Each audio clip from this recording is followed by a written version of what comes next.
안녕하세요. 저는 평범한 30대 여성이에요.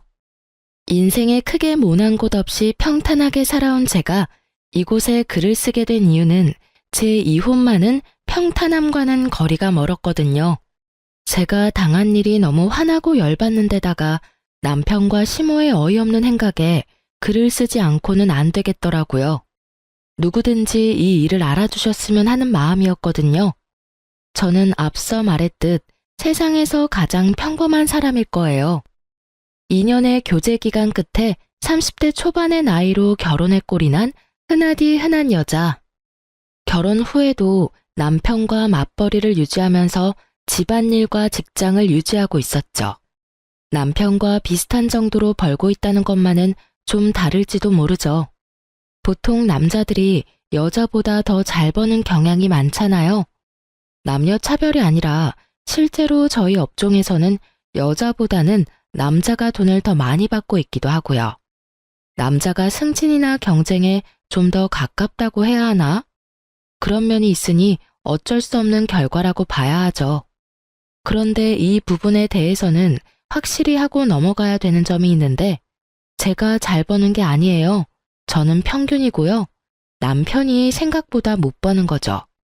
남편에게는 승진이나 경쟁을 통한 지위 상승의 욕구가 전혀 없거든요. 뭐라고 해야 할까요? 그런 경쟁보다는 평화로운 분위기가 더 좋다고 본인은 말하곤 하는데 그런 것 치고는 돈 쓰는 건 좋아하거든요. 저는 돈을 많이 벌고자 하는 욕구는 하고 싶은 걸 하기 위해서라고 생각하는 사람이라 남편의 그런 이중적인 태도는 결혼 초에도 이해가 되지 않았어요. 조금만 더 노력하면 될 것 같은 사람인데 노력은 고사하고 시작조차 하지 않으려는 모습을 보며 그냥 이 사람 성격인가 보다 싶었는데 이혼할 때가 되어서야 알게 됐죠. 그 사람의 나쁜 습성이라는 걸요. 그 습성 때문에 저는 남편에 대한 정이 다 떨어져서 이혼을 하게 된 거예요. 사실 남편뿐만은 아니죠. 제가 이혼하게 된 이유 중에 또 하나는 시모였으니까요. 시모는 나쁜 의미로 연락에 목숨을 거는 타입이었거든요. 매일 연락해서 안부 인사를 묻는 느낌이 아니라 매일 연락하면 끊임없이 잔소리를 하는 사람이 시모였어요.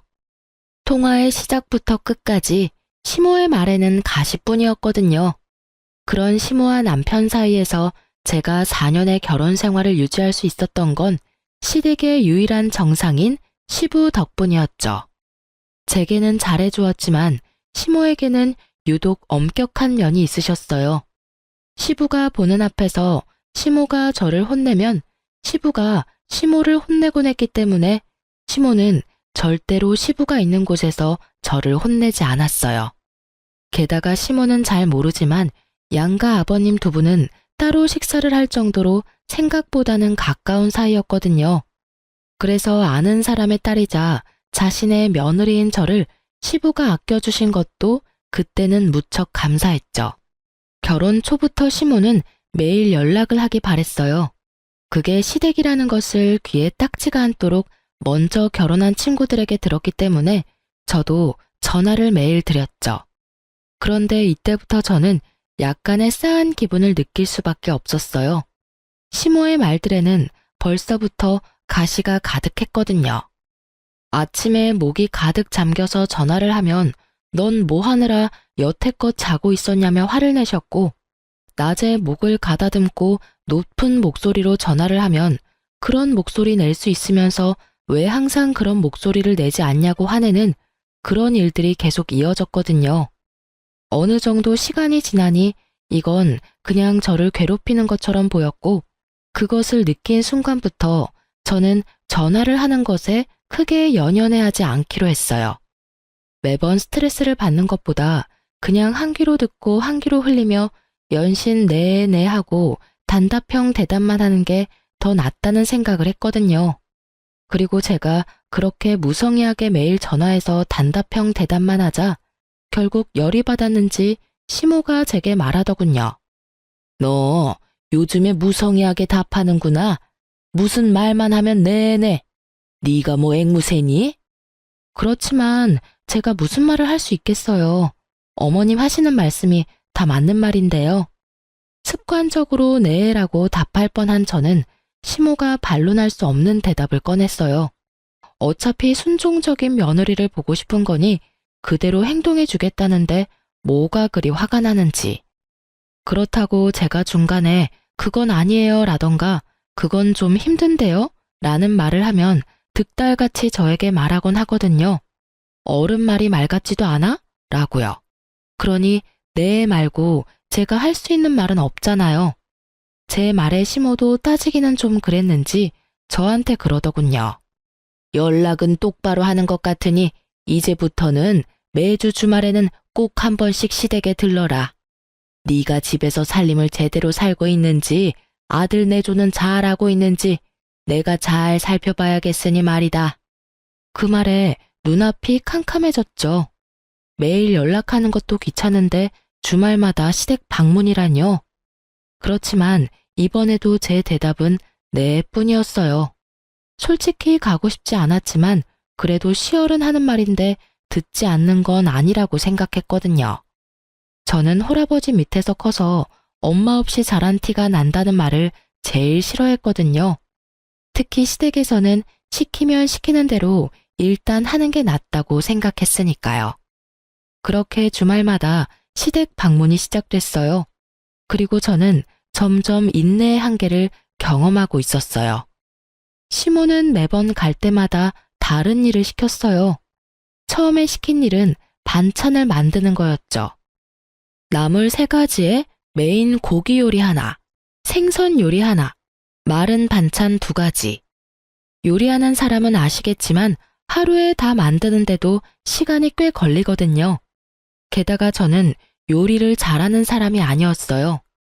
요리를 할 시간도 그다지 없는 맞벌이 하는 며느리에게 첫 시험치고는 무척 힘든 일이었죠.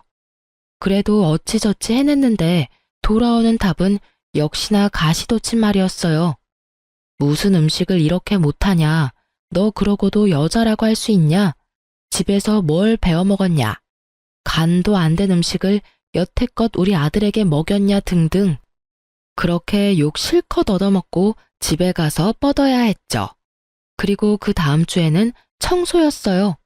화장실 청소를 시켰는데 우리 집도 아니라 익숙지도 않은 청소에 고무장갑도 주지 않은 시모 때문에 미치는 줄 알았어요.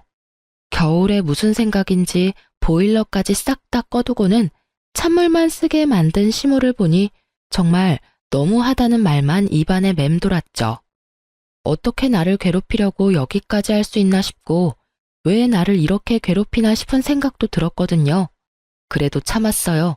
저도 오기란 게 있으니까 꼬리 말고 도망치는 꼴은 보여주고 싶지 않았거든요. 그런데 그렇게 몇 달간 하다 보니 어느새 워크숍 일정이 잡혔더라고요. 저희는 1년에 한 번 가을에 워크숍을 가는데 무조건 1박 2일이었어요. 남편도 물론 잘 알고 있는 사실이었고요. 그래서 저는 남편에게 미리 이야기를 했어요. 나 이번 주에 워크숍 있으니까 어머님이 혹시라도 나 부르면 당신이 좀 가줘. 뭐? 귀찮은데. 귀찮아도 가. 당신한테 설마 일은 안 시키겠지만 그래도 얼굴 한번 보여드려야 어머님도 안심하시겠지. 아들 사랑 지극정성이신 분이잖아. 가서 왜 내가 못 오는지 설명도 좀 해드려. 내가 이야기해봐야 백날 우기기만 하실걸? 알았어. 이번 주에 가서 얼굴 한번 보일게. 그럼 됐지? 남편은 자기 할 말만 하고는 후다닥 사라졌어요. 제가 마지막에 넣은 푸념의 이절을 듣고 싶지는 않은 모양이었어요. 솔직히 남편에게 시모의 일을 말하기도 했지만 남편은 지금뿐일 거라며 이해하라고 하기만 하고 아무런 도움도 주지 않았거든요. 그런 상황에서 저렇게 도망치듯 대화를 끊어먹는 걸 보니 참 답답했어요. 시모에게 워크숍 이야기를 하긴 했지만 시모는 절대 용납 못한다는 분위기였거든요. 워크숍을 빠지고 오라는 말을 하는데 그렇게까지 하고 싶지는 않았어요. 시어른 생일이던가 집에 행사, 경조사가 있었다면 또 모르겠지만 굳이 저를 괴롭히기 위해 부르는 건데 제가 워크숍을 빠질 이유가 없잖아요. 그렇게 즐거운 마음으로 워크숍을 즐기고 있었죠.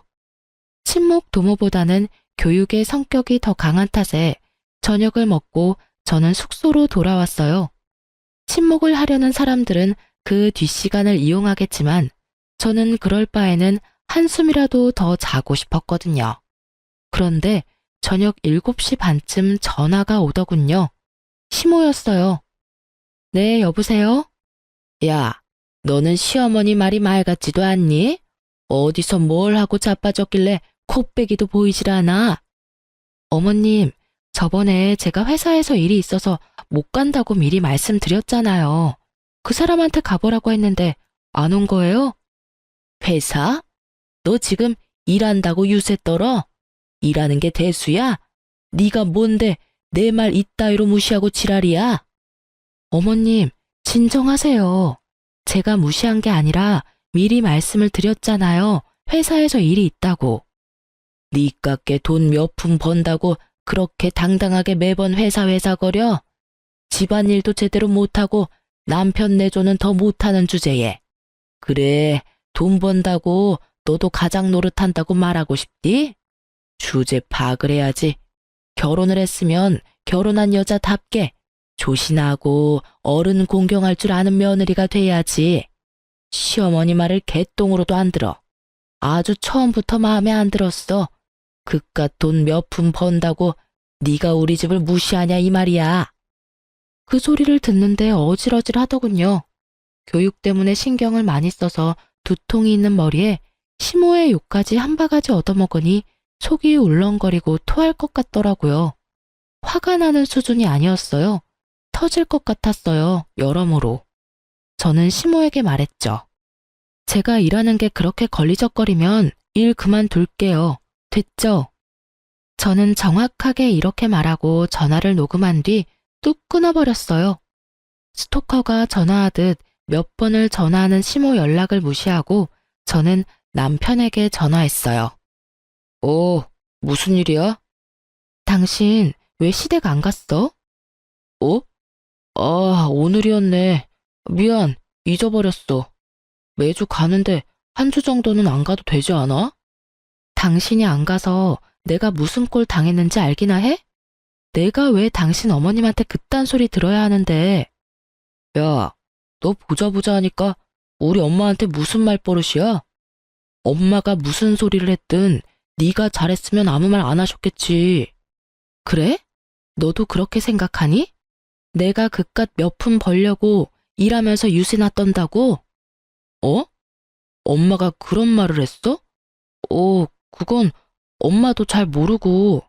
됐고, 나 어머님한테 일 그만두겠다고 했으니까 이제부터 당신 알아서 돈 벌어서 생활해. 생활비는 무조건 줘야 하는 거 알지? 나 이제부터 집에서 집안일이나 하고 시댁 다니면서 일만 할 테니까. 나도 돈 받아 쓰는 게 편하지. 그렇게 하자. 굳이 욕 얻어먹어가면서 돈 벌고 힘들게 살 필요 있겠어? 여보, 무슨 말이야. 우리 지금 집이며 차며 대출금으로 얼마나 많이 나가는데. 당신이 돈 안 벌면 우리 생활이 안 된다고. 나는 생활비 줄 돈도 없어.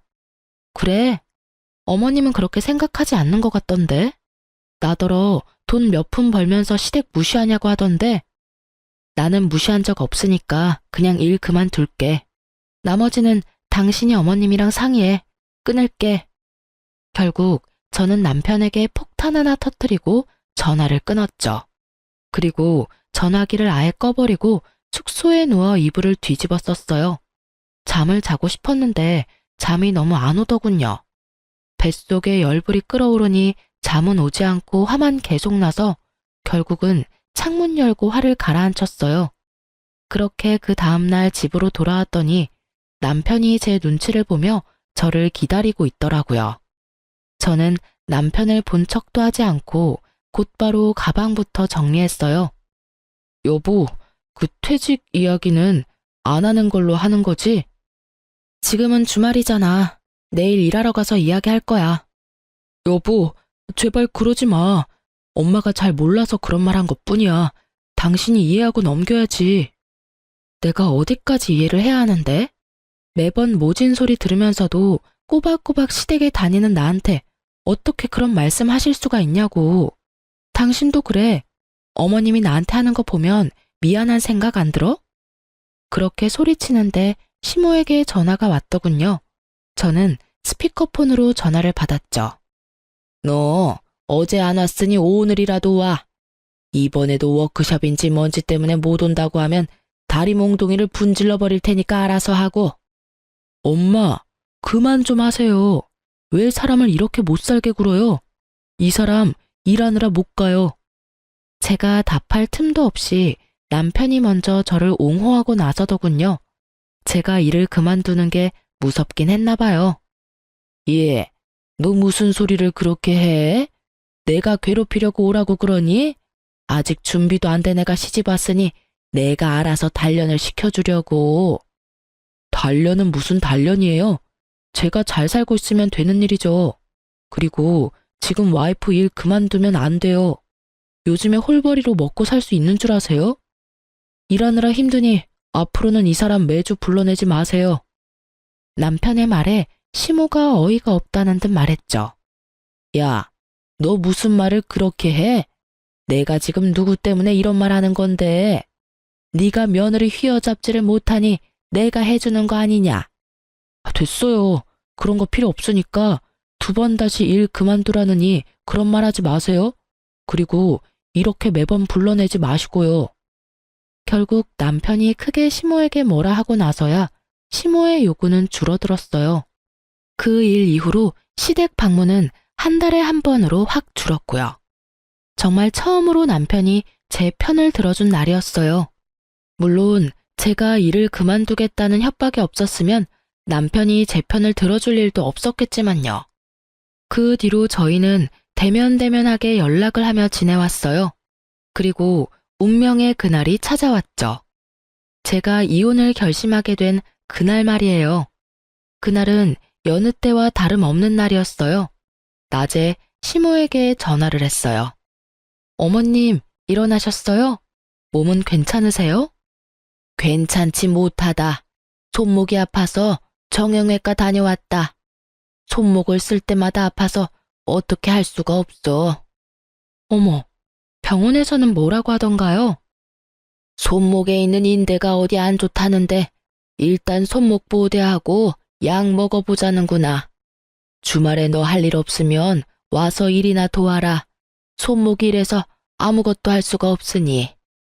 네, 그럼 약 잘 챙겨 먹고 계세요. 제가 이번 주말에 가서 일 좀 도와드릴게요. 그렇게 이야기하고 전화를 끊은 저는 어차피 주말에 가야 하니 지금은 마음을 놓기로 했어요. 일이 있으니 지금 당장 뛰쳐나갈 수도 없는 노릇이니까요. 그런데 그날 저녁부터 제 몸 상태가 무척 나빠지기 시작했어요. 열이 나고 한기가 들지를 않나 등이 무척 아프고 화장실에 가면 찌릿찌릿 아프더군요. 고열이 오르자 결국 저는 응급실로 향했어요. 제 병명은 급성 신우신염이었고 최소 5일은 입원을 해야 한다고 하더군요. 열이 40도 가까이 오르는 상황에서 저는 제대로 된 판단도 되지 않은 몽롱한 머리로 일단 제가 아픈 걸 알리기로 했어요. 우선은 회사에 먼저 신우신염으로 입원하게 돼서 못 가겠다고 연락했고 그 뒤에 남편에게 병원 입원한 상황을 말했죠. 뭐? 신우신염? 5일이나 입원해야 한다고? 나 지금 열 올랐다 내렸다 제정신이 아니니까 병원에서 나 쓸 물건들 목록 보내줄 테니 좀 가져와줘. 그렇게 남편이 부랴부랴 제 물건을 챙겨 병원으로 왔어요. 저는 남편에게 말했죠. 나 지금 너무 힘들어서 그런데 어머님한테는 당신이 말 좀 잘해줘. 오전에 연락드렸더니 손목 아프시다고 주말에 와서 일 좀 하라고 하셨거든. 내가 지금 전화하면 또 무슨 소리 들을지 모르니까 당신이 직접 가서 나 입원했다고 말하고 일 좀 해드리고 와. 알았지? 알았어. 알았으니까 당신 몸이나 신경 써. 내가 알아서 할게. 필요한 거 있으면 문자하고. 그렇게 남편은 다음날 일하기 위해 집으로 갔고 저는 아픈 몸으로 병원에 계속 누워 있었어요. 솔직히 제가 시모에게 전화를 할 수도 있었지만 여태껏 당한 일이 많으니 굳이 제 쪽에서 먼저 전화를 하고 싶지는 않았어요. 대신 남편에게 한 번 더 문자는 보냈죠. 이번 주말에는 꼭 어머님에게 가라고 말이죠. 남편의 알았다는 답변을 보고서야 마음을 좀 편하게 먹을 수 있었어요. 그렇게 치료를 받고 5일 만에 퇴원하는 날, 아침에 병원에서 제 물건을 미리 준비하고 있었어요. 새벽에 별다른 이상이 없었으면 퇴원할 준비해도 된다는 말을 의사에게 들었기 때문이었죠. 그런데 전화가 울리더군요. 시모였어요. 저는 솔직히 전화를 받기 직전까지 그런 생각을 했거든요. 제가 아팠으니 너 몸 괜찮냐는 안부 전화일 거라고요. 네, 어머님. 너 주말에 왜 안 왔어? 정말 배짱 한번 좋구나. 시어머니가 아프다는데도 시댁에 와보지를 않아? 야, 네가 그러고도 우리 집안 며느리야? 일이 아무리 바빠도 시어른이 아프면 튀어와야지. 어, 어머님, 저 입원했다가 이제 막 퇴원하는 길이에요. 그 사람 집에 안 왔어요? 거짓말도 잘하네. 네가 무슨 입원이야? 너 네 입으로 우리 집 오겠다고 말했어. 그런데 네가 한 말도 지키지 못해? 어디서 이런 여자가 굴러 들어왔는지 여기저기 마음에 안 드는 구석만 가득하고 아프다는 시모 무시하고 병원이라고 거짓말을 해? 내가 전생에 무언 죄를 지어서 이런 며느리를 짊어지고 살아야 해? 어머님, 진정하세요. 남편한테 확인부터 해보고 연락드릴게요. 저는 우선 시모에게 그렇게 말하고 전화를 끊었어요. 그리고 남편에게 전화를 걸었죠. 당신 어제 시댁에 안 갔어? 어머님이 나한테 전화 오셨어. 어? 미안. 또 잊어버렸네. 설마 엄마가 또 전화 왔어? 그래. 지금 화가 머리 끝까지 나셔서 아주 나 잡아먹으려고 안달이 나셨어. 빨리 전화해서 오해 풀도록 말 좀 잘해봐.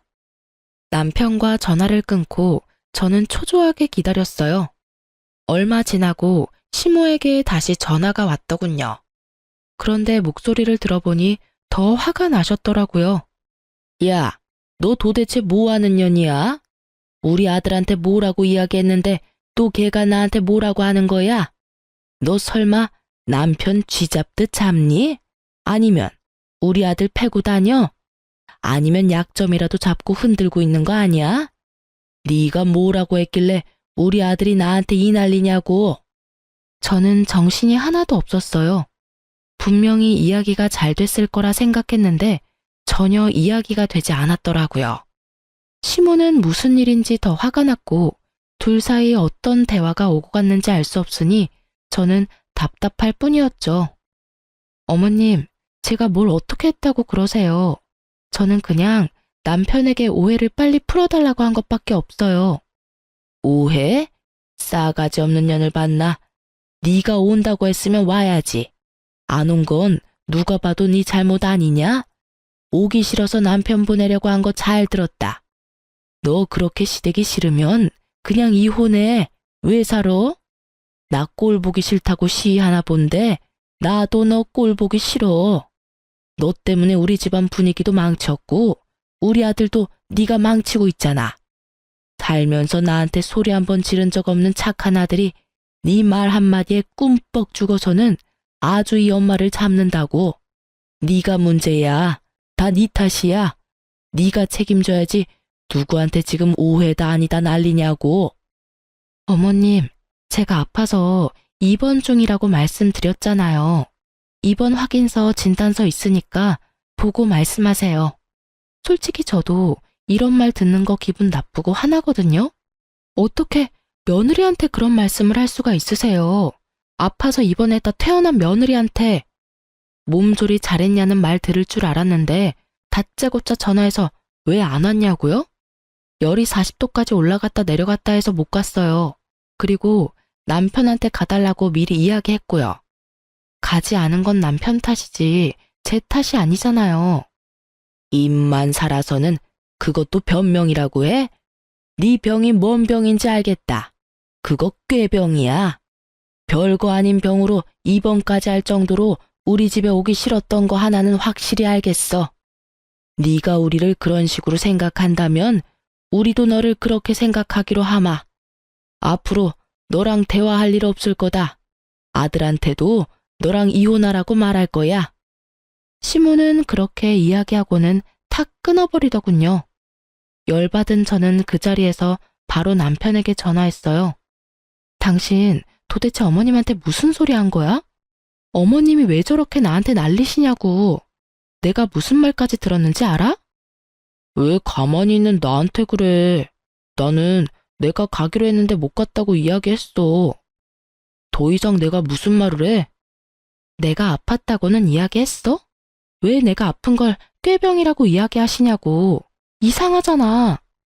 당신 몸 안 좋다고 말했어. 어머니가 그러는 거 하루 이틀 일도 아니고 당신이 좀 이해하고 넘어가면 안 되냐? 매번 이게 뭐야. 중간에서 고생하는 내 생각하지도 않지?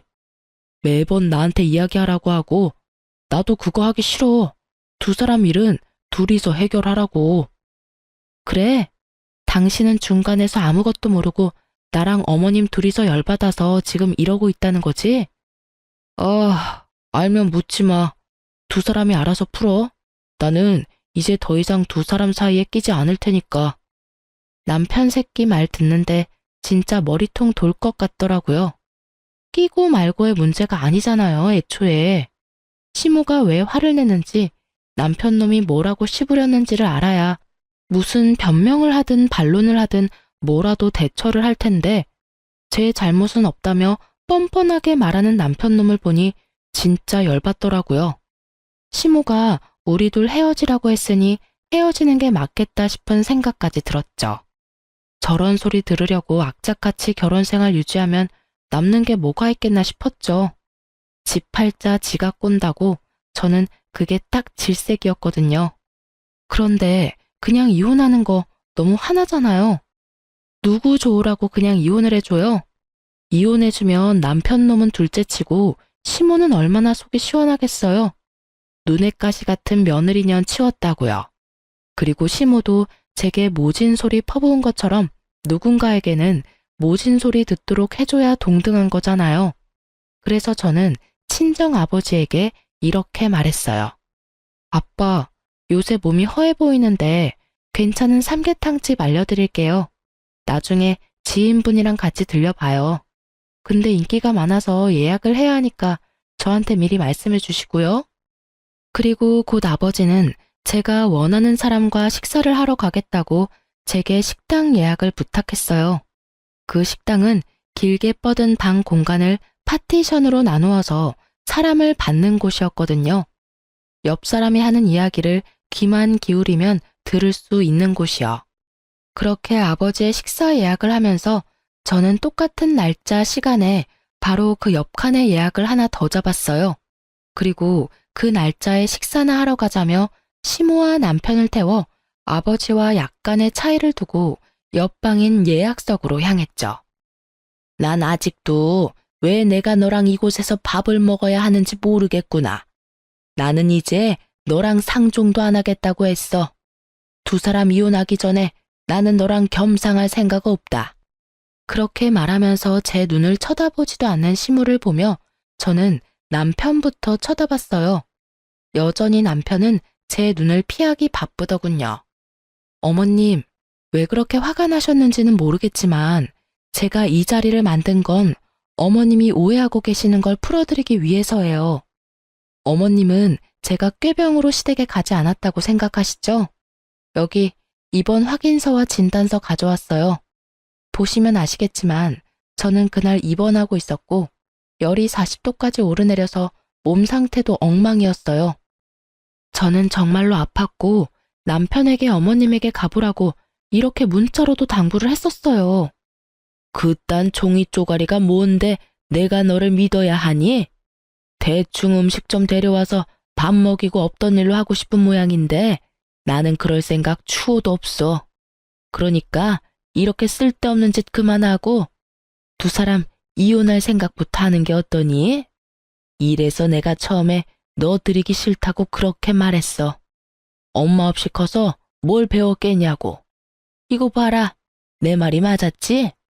배운 게 없으니 시어른 말을 귀한 줄 모르고 귓등으로 듣지. 말도 안 듣고 잘하는 게 있기를 하니? 인물이 예쁘기를 하니? 그렇다고 내 아들한테 잘하는 것도 아니고 못하는 것밖에 없는 애를 왜 내 며느리로 받아들여야 해? 아무리 숨겨도 애미 없는 건 티가 나. 그래서 며느리로 받아들일 생각도 없었는데 이게 뭐니? 내 아들 인생에 오점만 만들어서는. 정말로 이때는 복수구머고 그냥 시모 머리끄댕이를 쥐어뜯고 싶더라고요. 지금은 돌아가신 저희 친정어머니까지 모욕하는 시모가 진짜 사람이 맞나 싶었거든요. 제가 화내기 전에 파티션이 확 젖혀졌죠.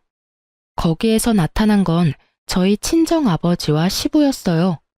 두 분의 얼굴은 심상치 않았죠. 잔뜩 정색한 아버지와 상기된 채 분노로 가득 찬 시부. 맞아요. 제가 일부러 두 분이 들으시도록 이렇게 만들었어요. 시모는 시부가 있는 곳에서는 절대로 제게 못된 말을 하지 않았어요. 아예 말을 걸지를 않았죠. 그래서 시부는 이런 상황을 전혀 모르고 있었어요. 이혼하기 전에 시부가 시모가 어떤 사람인지 아셔야 할 것 같았거든요. 이 여편네가 지금 뭐 하는 거야? 당신 정신이 나갔어? 내가 들은 말이 도대체 다 뭐냐고? 이혼?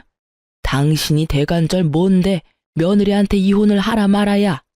그리고 넌 네 마누라가 이렇게 당하고 있는데 옆에서 지켜줄 생각은 하지도 않고 그냥 듣고 있어? 둘이서 한 사람한테 도대체 뭐 하는 짓이냐고? 시부의 노한 목소리에 시모가 깜짝 놀라서는 얼굴이 하얗게 질리더군요. 게다가 남편도 마찬가지였고요. 여보, 당신이 어째서 여기에?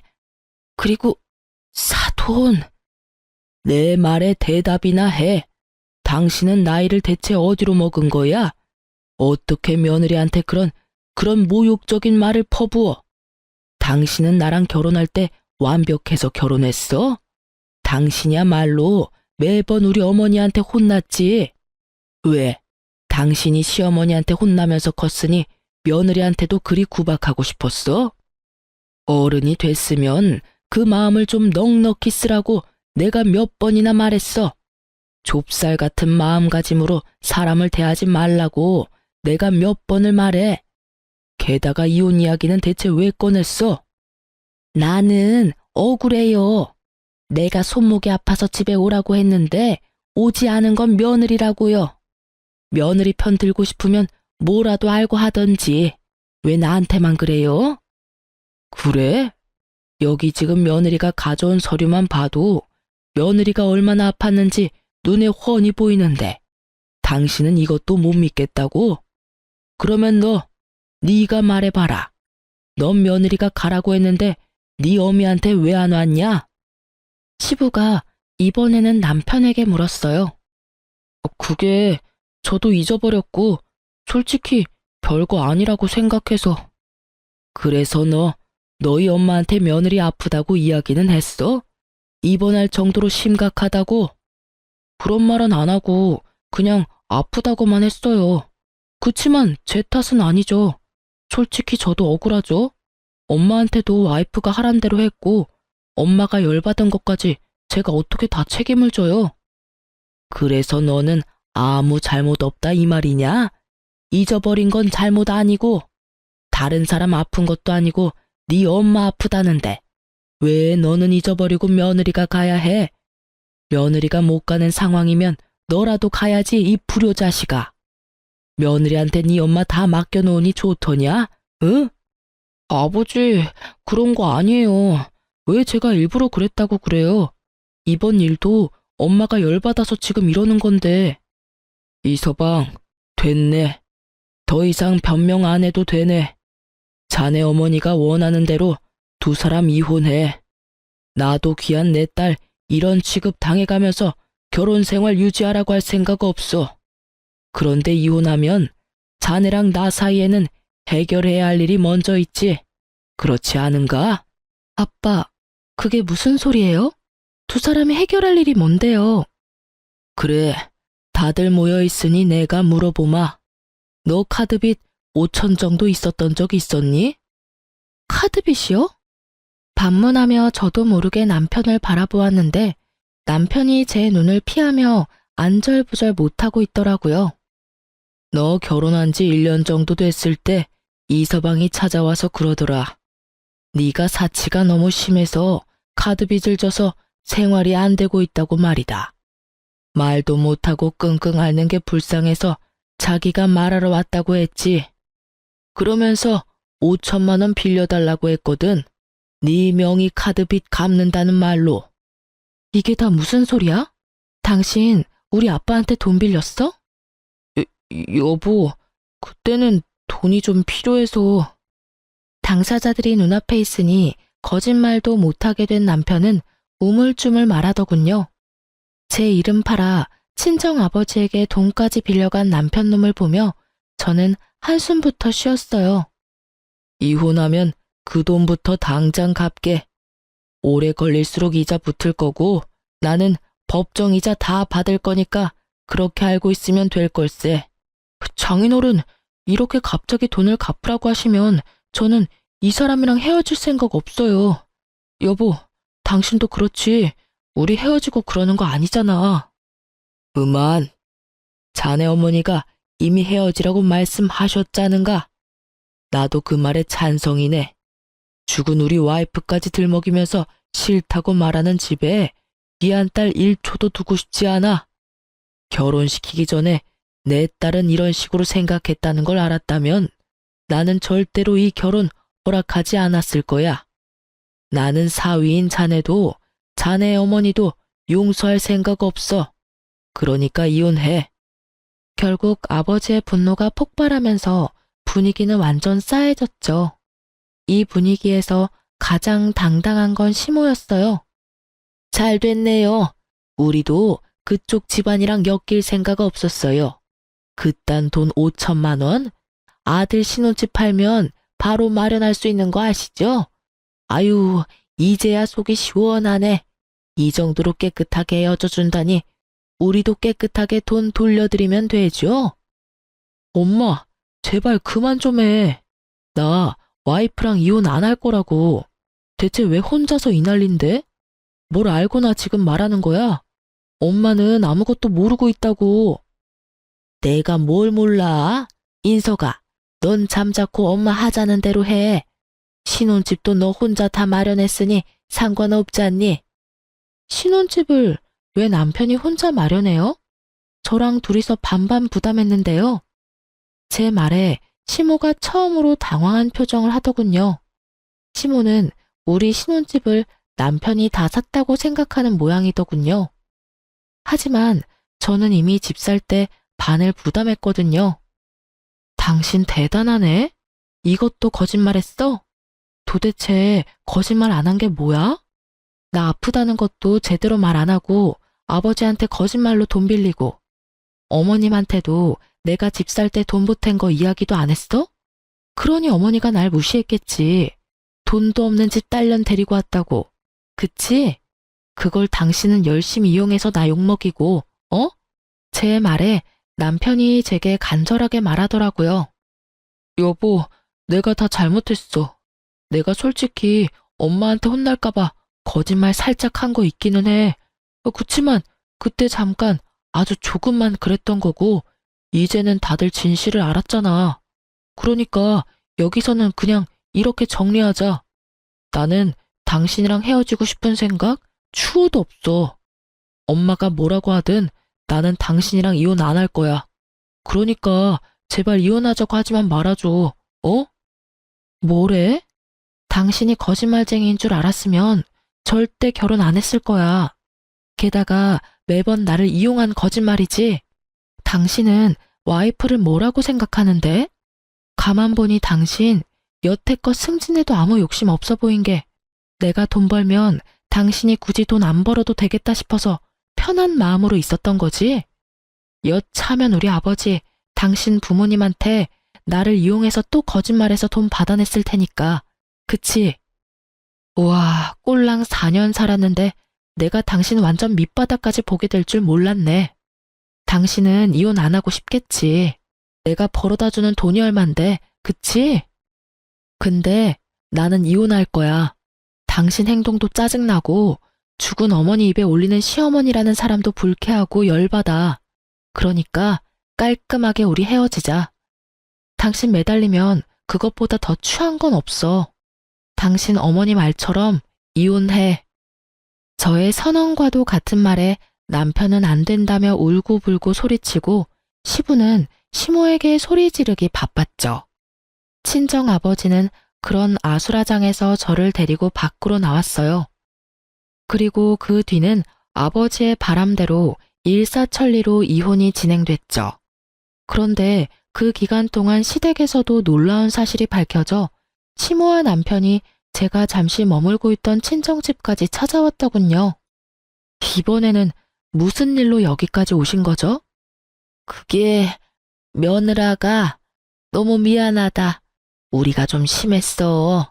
나도 아들하고 이야기해봤는데 네가 정말로 이렇게 힘든 상황인지 모르고 그랬어. 이제는 네가 얼마나 힘들고 고생했는지 잘 알아. 그러니까 이번에 있었던 일은 다 용서하고 없었던 일로 하는 게 어떻겠니? 이혼이라니. 여자 팔자에 이혼 경력은 좋지 않잖니. 너희가 싫어서 이혼하는 거면 몰라도 내가 잠깐 정신이 나가서 이혼하라고 해서 하는 거면 굳이 그럴 필요 없다고 말하는 거야. 죄송하지만 무슨 말씀인지 모르겠네요. 제가 필요 없고 싫다고 하신 분은 어머님이세요.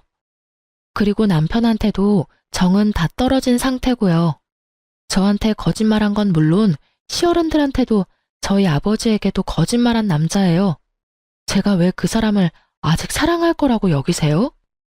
저는 남편한테 눈꽃만큼의 마음도 남아있지를 않아요. 여보, 그 부분은 내가 정말 미안해.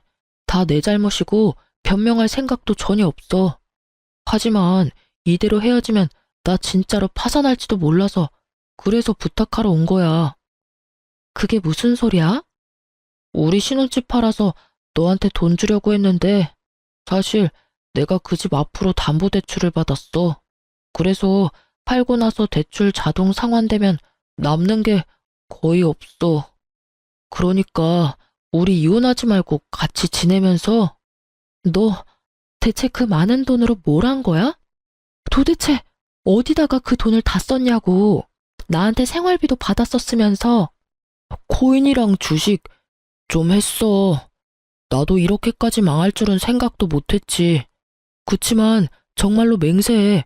그 빌린 돈으로 주식 코인에서 돈 벌면 당신한테 당연히 다 돌려주려고 했어. 그런 짓을 한 것도 다 당신 생각해서 한 일이고. 지금 시기가 별로라서 그렇지 조금만 더 기다리면 금방 치고 올라올 거라고 했거든. 그러니까 이혼 다시 생각 좀 해줘. 당신 지금 나한테 무슨 말 하는지 알고는 있어? 돈 없으니 이혼하지 말고 여전히 결혼한 채로 당신을 위해서 돈을 내라 이렇게 말하고 있다고. 내가 당신 돈 벌어다 주는 기계니? 당신이 저지른 일을 왜 내가 수습해? 여보, 제발. 나 당신 없으면 진짜 완전 파산이야. 그 정도로 파산 안 돼. 당신 직장도 있고 집 팔면 집 대출금은 사라지는 거니까 월급은 더 남을 거 아냐? 나한테 애원할 필요가 없지. 그게... 남편은 이번에는 시모 눈치를 보더군요. 그 얼굴을 보니 남편이 또 뭔가 일을 저질렀다는 예감이 들더군요. 시모도 그것을 눈치챘는지 아들 등짝을 두드리며 말했어요. 너 설마 또 사고 친 거 있어? 도대체 이게 몇 번째야? 네가 지금 빌린 돈만 해도 얼마인지 알기나 해? 네가 이 정도로 빚더미 위에 앉은 걸 알았으면 죽어도 너랑 며느리 이혼 못하게 막았을 거야. 도대체 이게 뭐야? 사실은 내 월급도 지금 카드론 쓴 거 갚는 중이라. 야, 너 진짜 엄마 속 뒤집어지게 만들래? 나는 지금 너 때문에 너희 아빠한테 이혼당하게 생겼어. 며느리 다시 데리고 오는 거 아니면 네 아버지가 나를 내쫓겠단다. 시모가 저를 찾아온 이유가 명확하더군요. 시부가 시모에게 으름장을 놨더라고요. 예, 사람 하나, 아니, 둘 살리는 셈 치고 다시 돌아와 주렴. 제발 부탁이다. 2번 다시 이번과 같은 일은 없을 거라고 맹세하마. 어? 죄송해요. 이렇게 못생기고 일 못하고 버릇없는 며느리 어머님도 필요 없으실 거예요. 그리고 저도 저렇게 사고 뭉친 남편 필요 없고요. 그러니까 그냥 돌아가세요. 저는 해줄 수 있는 게 없어요. 저의 단호한 말에 시모와 남편은 결국 본전도 못 찾고 돌아갔죠. 나중에 이야기 들었더니 시모는 이혼 위기로 시부의 눈치만 보며 살고 전 남편은 시댁에서 투잡 뛰며 밤낮 없이 일한다고 하더라고요. 저와 아버지가 받아야 할 돈은 시부가 내주셨고 내주신 금액을 다 갚지 못하면 상속도 없을 거라는 말에 열심히 시부에게 돈 갚고 있는 중이더군요. 괜히 얌전히 잘 있는 사람 건드려서 긁어부스럼 만든 시댁을 보니 속이 시원했어요. 자기 욕심을 위해 마누라 이름으로 거짓말이나 일삼는 전 남편 놈이나 며느리 아픈데도 시댁에 불러들여 일 시켜 먹으려고 했던 시모나 똑같은 사람들이더라고요. 2 사람 이야기 들으니 어떠신가요? 제가 참고 살았으면 제 팔자 제가 꼰 사람 됐겠죠? 저는 지금도 이혼을 한 게 천만 다행이라고 생각해요. 글을 쓰다 보니 한정없이 길어지네요. 여러분, 아니다 싶을 때는 빠져나와야 해요.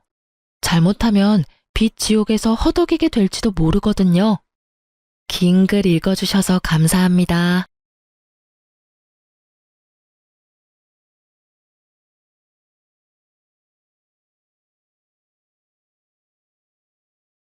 안녕하세요. 저는 지방에 사는 20대 후반 여자입니다. 카페에서 사람들이 열차 하며 열변을 토하길래 찾아봤더니 신세계가 여기에 있었네요. 듣다 보니 저와 비슷한 분들이 많아 저도 용기 내 사연 보내봅니다. 저와 남편은 회사 동기였어요.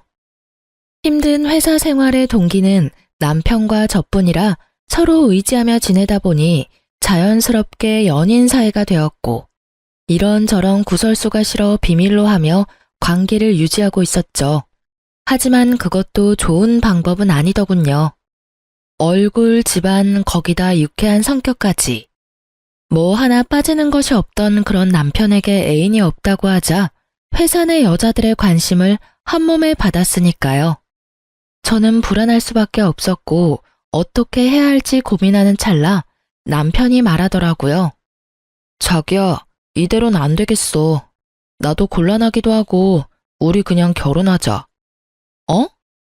연인 사이야. 쟤네 저러다 헤어진 애 만에 말이 많겠지만 아예 결혼해버리면 그런 말까지 하겠어? 그리고 나 자기 많이 사랑해. 우리 결혼하자. 나랑 결혼해 줄 거지? 반지도 꽃다발도 없는 프로포즈. 꿈꾸던 프로포즈는 아니었지만 얼마나 울었는지 몰라요. 너무 행복하더라고요. 제 인생 말아먹는 지름길의 시작인 줄도 모르고요. 어쨌든 결혼은 척척 진행되었어요. 우리 집도 남편 집처럼 빠지는 집은 아니라 한결 수월했어요. 서로 줄 건 주고 받을 건 받고 단 한 가지만 빼고요. 자기야, 제발 부탁이야. 우리 엄마가 친정엄마처럼 아껴줄 거야. 싫다니까. 난 절대 시댁에 들어가서 시집살이 할 생각 따윈 없어. 말 들어보면 엄마 같은 시어머님? 절대 불가능하다고 하더라. 그런 건 머리 노란 애들이나 가능한 거지. 우리 대한민국에서 시댁이라고 하면 열이면 열, 다 치를 떤다고. 그런데 나보고 시댁에서 살자고? 절대 싫어. 남편은 저에게 시댁에 들어가서 살길 권했고 전 절대로 싫다며 거부했어요. 그럼 딱 3년만 지내다가 다시 나오자. 나와서는 내가 처가살이 할게 쭉. 구미가 당기는 제안이었어요. 3년만 눈 딱 감고 살면 부모님과 함께 살아준다니까요. 지금 말처럼 평생은 아니더라도 단 몇 년이라도 부모님을 모시고 살아준다면 크게 손해보는 것 같진 않았어요. 전 며칠을 고민하다 그렇게 한다고 했죠. 그래, 자기 말대로 하자. 진짜? 진짜? 진짜지? 자기 최고야. 자기 약속 꼭 지켜. 나 진짜 큰 마음 먹고 들어가는 거야. 그럼. 내가 딱 3년만 살아주면 자기 해달라는 대로 다 해줄게. 뒤늦게 안 사실인데 아버님이 3년은 모시고 살아야 재산을 나눠준다고 했더라고요. 어쩐지 남편이 그렇게 애걸복걸한 이유가 있었어요. 저흰 빠르게 결혼 준비를 마치고 그해 가을에 결혼했어요. 생각보다 시댁 생활은 괜찮았습니다. 제일 걱정이 컸던 시누이도 생각보다 괜찮더라고요. 거기에다 전 허니문 베이비까지 가지게 되어 식구들이 더 잘해주더라고요. 언니, 혹시나 오빠가 말 안 들으면 나한테 말해요. 내가 혼내줄게요. 오빠는 언니한테 잘해. 임신했을 때 남편 행동이 그렇게 중요하대. 언니가 먹고 싶은 거 있다고 하면 다 사주고. 알겠어? 그래, 알겠다니까. 진짜 귀에 딱지 않겠다. 너 가만 보면 우리 장인어른 장모님보다 나한테 잔소리를 더 하는 것 같아. 요즘엔 네 입만 봐도 겁이 나. 또 무슨 잔소리를 할까 싶어서. 오버 좀 하지 마. 내가 무슨 잔소리를 그렇게 했다고? 아버지, 제 말이 틀려요? 허허허, 요즘 네가 오빠한테 좀 그러긴 했지. 그래도 틀린 말 하나 없으니 잔소리라 듣지 말고 잘 새겨들어. 아가, 혹시 불편한 건 없느냐? 네, 아버님. 워낙 잘해주시니 편히 잘 지내고 있어요. 가끔 어머님의 약간의 짜증 같은 것이 있긴 했지만 그러려니 했어요. 20년을 넘게 남남으로 살다가 하루아침에 가족이 되었는데 어떻게 다 마음에 들 수 있겠어요? 어쩔 수 없는 일들이 있기 마련이죠. 전 무사히 출산했고 사랑스러운 아들을 품에 안았어요. 딱 보기에도 제 판박이인 아들을 보며 시부모님은 섭섭한 기색이었지만 그래도 첫 손주이니 아주 예뻐라 해주셨죠. 지금 생각하니 참 행복했던 순간이었네요. 비록 2년 조금 넘는 시간이었지만요. 어느 날부터 아버님의 안색이 좋지 않더니 결국 일이 터졌어요. 이 집 내놔야 할 것 같아. 아니 왜? 회사에 무슨 일 있어요? 그게 이번에 무리해서 사업을 확장하다가 그게 잘못됐어. 급하게 큰 돈이 필요한데 지금 당장 큰 돈 나올 때가 집밖에 더 있어. 그러니 어쩌겠어. 집이라도 팔아 부도부터 맞고 봐야지. 부도? 지금 회사가 그 정도로 힘들단 말이에요. 근데 왜 나한테 말 안 했어요? 당신한테 말한다고 해서 뭐 뾰족한 수 있어? 돈만 쓸 줄 알지 한평생 벌어본 적도 없는 사람이. 생각보다 좋지 않은 상황 같았어요. 남편은 퇴직금을 미리 받아 집에 보탬이 되었고 저도 퇴직금까진 아니지만 그간 조금씩 모았던 목돈을 들였어요. 최소한의 생활비만 내고 생활했기에 그 정도는 충분히 들여도 된다 싶었어요. 집이 문제였는데 부모님이 어떻게 하셨는지 연락하셨더라고요. 도와주시겠다고. 그래서 전 죄송하지만 도움을 받기로 했어요. 단 집은 사주시되 시댁엔 비밀로 하고 싸게 세를 주는 방식으로 도와달라고 했어요. 혹시나 한 번의 호의가 고마운 마음으로 끝나지 않고 계속된 도움을 바랄까봐 많이 걱정됐었어요. 아빤 제 뜻대로 친한 친구분을 통해 시댁 집을 사고 저희에게 싸게 세를 주신 다음 다시 아버지의 명의로 옮겼어요. 그래도 다행이다. 이사하려니 막막했는데 이사하지 않아도 되고 심지어 월세도 이렇게 싸게 살 수 있다니 말이야.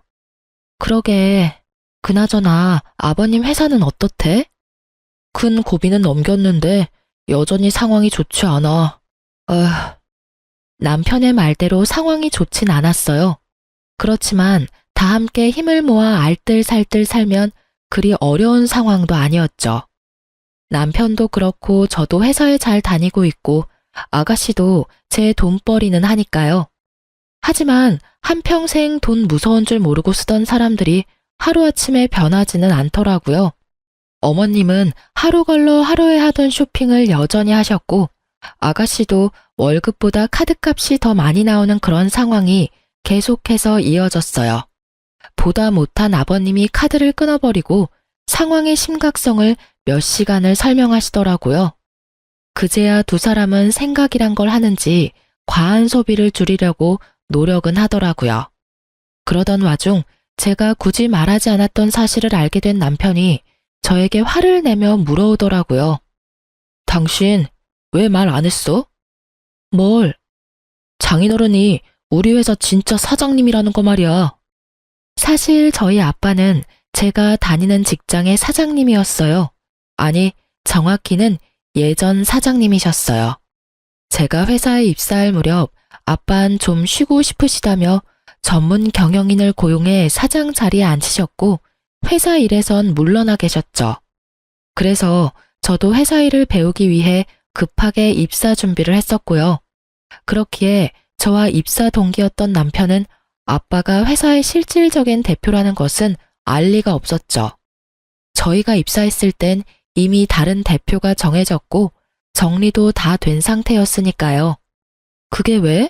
내가 굳이 사실은 이 회사가 우리 아빠 거야 할 이유가 있어? 그렇다고 내가 우리 집이 찢어지게 가난하다고 거짓말한 것도 아니고 그냥 말을 안 했을 뿐이야. 그러니까 그 말을 왜 안 했냐고. 이유가 있을 거 아니야? 굳이 이유를 대보자면 처음엔 자랑하는 것 같아서 안 했고 그 뒤론 굳이 할 필요가 없었어. 지금 사장직을 맡고 있는 것도 아니고 지금은 물러나셔서 쉬고 계시는데 그걸 뭐하러 이러니 저러니 떠들고 다녀? 그래도 나 섭섭해. 그런 것도 말 안 해주고. 여보, 이러는 거 보니까 내가 섭섭해지려고 해. 화낼 일도 아닌데 이렇게 언성까지 높이고. 혹시 당신 우리 아빠 재산 욕심나서 그래? 아니야. 그냥 당신이 나한테 일부러 숨겼다고 생각하니까 섭섭해서 그랬지. 그렇지? 당신이 막 처가 재산이나 노리고 어떻게 하면 한 푼이라도 더 뜯어볼까 하는 그런 사람은 아니잖아. 그렇지? 그럼. 정곡이 찔려버린 남편은 말을 더듬으며 회피했지만 전 알 수 있었죠. 이제 많이 피곤해지겠다는 걸 말이죠. 아니나 다를까 입도 싼 남편이 그새 시댁에 알렸는지 두 여자의 말도 안 되는 요구가 시작되더라고요. 언니, 저 샤땡에 꼭 갖고 싶은 가방 있는데 좀 사주시면 안 돼요? 아가, 난 입고 나갈 옷이 없구나. 같이 쇼핑 좀 가자. 너 바쁘면 카드만 줘도 된단다. 네? 저도 돈 없어요, 어머님. 그나마 있던 돈 아버님 다 드리고 빠듯해요. 에이, 우리 다 들었어요. 오빠랑 언니 다니는 회사 사실은 언니 아빠 거라면서요? 그렇게 잘 살면서. 에이, 그러지 말고 생일 선물 미리 준다고 생각하고 사줘요. 네?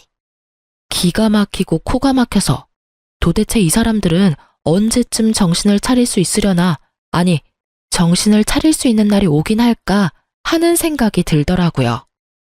아가씨, 그리고 어머님, 저희 친정에 돈이 많은 거지 저는 돈이 없어요. 제가 처녀도 아니고 출가 외인이 된 지가 벌써 3년이 다 되어가요. 그런 제가 하윤이 가방이나 옷 사준다고 돈을 얻어와도 면목이 없을 노릇인데 어머님 아가씨 옷이랑 가방 사준다고 돈 달라고 하면 제 체면은 둘째치고 하윤이 아빠 면이 서겠어요? 에이, 언니도 참, 뭘 또 그렇게까지 떨어지겠어요. 그냥 시댁에 좋은 일 한다 하시겠죠. 아니 아가씨, 제가 아가씨한테 명품 가방 사주는 게 이 집에 좋은 일이에요? 명품 가방 얼만지 누구보다 잘 아시죠? 저 같으면요, 아가씨, 있던 백도 팔아서 아버님 드릴 거예요. 저번에 보니까 아버님이 지금 상황에 대해서 자세히 설명해 주던데 아직도 명품 타령이 하고 싶으세요? 제발 현실을 똑바로 좀 보세요. 나이도 많은 아버님 새벽같이 나가셔서 새벽에나 들어오세요. 그런 거 보면서 아, 내가 더 열심히 살아야겠다 이런 생각 못 하세요? 계속해서 어이없는 말만 들으니 저도 모르게 흥분해서 말이 막 나오더라고요. 틀린 말은 하나도 없었지만 굳이 이렇게 감정 섞어 얘기하고 싶진 않았거든요. 사람 말이 아다르고 어다른 법인데 더 좋게 말하고 싶었는데 말하다 보니 질책 아닌 질책이 되고 있더라고요. 거기다 본의 아니게 어머님까지 세트로 묶어서 혼내는 꼴이 되었으니 마음이 편하진 않더라고요. 저의 말에 두 사람은 아무 말은 하지 않았지만 저를 보는 눈빛에서 알 수 있었어요. 아, 나의 앞날이 순탄치만은 않겠다라는 것을요. 저의 예감은 틀리지 않았고 다음 날부터 생트집을 잡기 시작하더라고요. 예, 반찬이 너무 많은 거 아니니? 그러게, 언니, 어제 우리한텐 그렇게 뭐라고 해놓고선 반찬이 너무 과하네요. 아껴야 잘 살죠. 네, 그러고 보니 그런 것도 같네요. 내일부턴 이것보다 더 줄이거라. 아니, 간장만 내놓거라. 네 말대로 집 형편이 이 꼴인데 먹는 거라도 아껴야지. 이게 다 무슨 소리야? 당신 무슨 말 했어? 아니, 그게 아니라 여보. 제가 무슨 말이라도 하려고 하자 아가씨는 제 말을 끊고 남편에게 숨도 쉬지 않고 어제 있었던 일을 이르더라고요. 그 말을 듣고 있던 아버님과 남편은 이렇게 말했어요. 거참, 우리 며느리 말 틀린 말이 하나 없구나. 제발 정신들 좀 차려. 다 늙은 아비 골골대며 일하러 다니는 거 안 보이는 게냐? 당신도 말이야, 밤마다 나 앓는 소리 들으면서 그러고 싶어? 맞아, 너 제발 정신 좀 차려라. 그리고 와이프 말처럼 네 방에 전시해둔 가방들만 팔아도 우리 집 몇 년치 생활비는 될 것 같은데 이제 좀 팔지 그래? 그리고 엄마, 이 사람한테 그런 말 부탁하지 마. 이 사람 말대로 처가에 내 체면이 뭐가 돼? 그리고 엄마 드레스룸에 옷이 한가득이야. 입을 옷이 없다는 게 말이 돼? 괜히 말 꺼냈다가 본전도 못 찾은 두 사람은 애꿎은 숟가락만 탁 내려놓고 방으로 들어가 버렸어요. 제가 더 미워진 두 사람은 그야말로 저를 들들 볶아댔고 처음엔 그러려니 하던 저도 점점 시간이 지나니 참고만 있기 힘들더라고요. 결국 저도 폭발하고야 말았죠. 엄마, 얘는 누굴 닮아서 생긴 게 이럴까? 그러게, 우리 아들은 이 나이 때 너무 잘생겨서 밖에 데리고 나가지도 못했는데 누구 닮아서 그런지 못생겨도 너무 못생겼어. 다른 것도 아니고 애 앞에서 저런 말을 나누는 두 사람을 보니 더는 참을 수가 없었어요. 아무리 아직 무슨 말인지 알아듣지 못하는 아이라 해도 이건 아니었어요. 더 화가 나는 건 그런 할머니도 할머니라고 그 앞에 서서 웃고 있는 아들을 보는데 속된 말로 머리가 돌아버리는 줄 알았어요. 어머님, 아가씨, 지금 뭐 하시는 거예요? 내가 뭘 어쨌다고 그러니? 그러게, 우리가 뭘 어쨌다고 그래요, 언니? 그리고 애 놀라겠다. 소리 좀 지르지 마요. 전 아들을 방에 데려다주고 나와 다시 두 사람 앞에 섰어요. 제가 싫으시면 저한테만 그러세요. 왜 하윤이한테까지 그러세요? 우리가 뭘 또 그랬다고 이렇게 화를 내는지 모르겠네.